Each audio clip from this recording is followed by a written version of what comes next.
සුබ දවසක් කියලා පිළිගන්න ඔටෝ හෙල්ප් YouTube channel එකට. අද වීඩියෝ එකේ මම කතා කරන්න යන්නේ ටෝක් කන්වර්ටර් ගැන. ඔය ඉස්සරහටත් මේ වගේ ඔටෝමොබයිල් ෆීල්ඩ් එකට සම්බන්ධ වීඩියෝස් බලන්න කැමති නම් අමතක නොකර channel එක subscribe කරලා ඊට එහා පැත්තෙන් තියෙන bell notification එකත් all දාලා දිගටම channel එකත් එක්ක set වෙලා ඉන්න.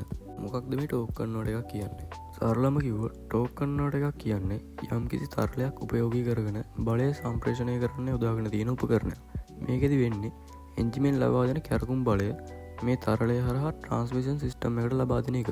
ටෝක් කන්වර්ටර් එකකට සම්බන්ධ වෙන ප්‍රධාන කොටස් තුනක් තියෙනවා. ඒ තමයි ඉම්පිලර් එක, ටර්බයින් එක සහ මේ දෙකම මැද්දට එන ස්ටේටර් එක. මෙන්න මේ ප්‍රධාන කොටස් තුනේ උපකාරීත්වයෙන් තමයි මේ ටෝක් කන්වර්ටර් එක වැඩ කරන්නේ. උදාහරණයක් විදිහට ගත්තොත් ඉලෙක්ට්‍රික් ෆෑන් දෙකක් අරගෙන ඒ දෙක මූණට මූණ තියලා එක ෆෑන් එකක් විතරක් ඔන් කරලා ඒ ෆෑන් එකේ ස්පීඩ් එක වැඩි කරන්න. එතකොට අපිට බලා ගන්න පුළුවන් එහා පැත්තේ තියෙන ෆෑන් එකත් නිකම්ම කැරගෙන ගන්නවා. හැබැයි මේ දෙක අතර කිසිම ඍජු සම්බන්ධතාවයක් නැහැ. අපිට ඕන නම් අතින් අල්ලලා නවත්තන්න උනත් පුළුවන්. ඔබ ගලා කියලා අනිත් ෆෑන් එකට කිසිම බලපෑමක් සිද්ධ වෙන්නේ නැහැ. මේකට අපි කියනවා එයා කප්ලින් එකක් කියලා. මේ සිද්ධාන්තයම යම්කිසි තරලයක් උපයෝගී කරගෙන කරන එකට තමයි අපි ෆ්ලුයිඩ් කප්ලින් එකක් කියලා කියන්නේ. සරලම කිව්වොත් ටෝක් කන්වර්ටර් එක ඇතුලේ වෙන්නේ මේ දෙයම තමයි. හරි අපි දැන් බලමු එහෙනම් මේ ටෝක් කන්වර්ටර් එක වැඩ කරන්නේ කොහොමද කියලා. මේකෙදි අපිට අඳුනගන්න ප්‍රධාන කොටස් තුනක් තියෙනවා. පළවෙනි එක තමයි ඉම්පිලර් එක. ඉම්පිලර් එකේ බ්ලේඩ්ස් තියෙන අපිට බලා ගන්න පුළුවන්. මේ ඉම්පිලර් එක කැරකෙනකොට මේක ඇතුලේ තියෙන තරලය ඒවත් නැත්තම් ෆ්ලුයිඩ් එක කේන්ද්‍ර අපසාරී බලය නිසා දෙපැත්තට විසි වෙන්න පටන් ගන්නවා. මේක කැරගෙන ස්පීඩ් එක වැඩි වෙනකොට කේන්ද්‍ර අපසාරී බලයත් වැඩි වෙන්න පටන් ගන්නවා. ඊළඟට අපි කතා කරමු ටර්බයින් එක ගැන. මේ ටර්බයින් එක පිටලා තින්නේ මේ ඉම්පිලර් එකට ඉදිරියෙන්.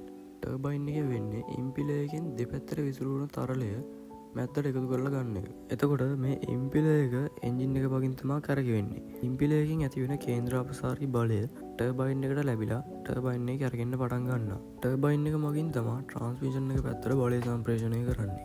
දැන් අපි කතා කරමු ස්ටේටර් එක ගැන. ස්ටේටර් එක ගත්තොත් ටර්බයින් එක පැත්තෙන් එන ෆ්ලුයිඩ් එක ස්ටේටර් එක හරහා ගිහින් පොඩි ප්‍රමාණයක් දෙපැත්තට විසි වෙලා තමයි යන්නේ. මේකෙදි ඉම්පිලර් එකට කේන්ද්‍ර අපසාරී බලය ලේසියෙන්ම හදාගන්න පුළුවන්.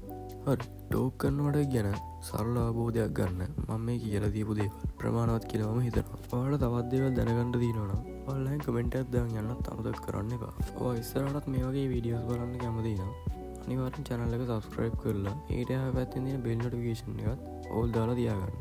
ඔයා මේ වීඩියෝ එකෙන් දෙයක් ඉගෙන ගත්තා නම් අමතක නොකර වීඩියෝ එකට like එකක් දාලා ඔතන යාළුවෙක්ටත් බලන්න share කරන්නත් අමතක කරන්න එපා. එහෙනම් තවත් අලුත් වීඩියෝ එකකින් හම්බෙමු.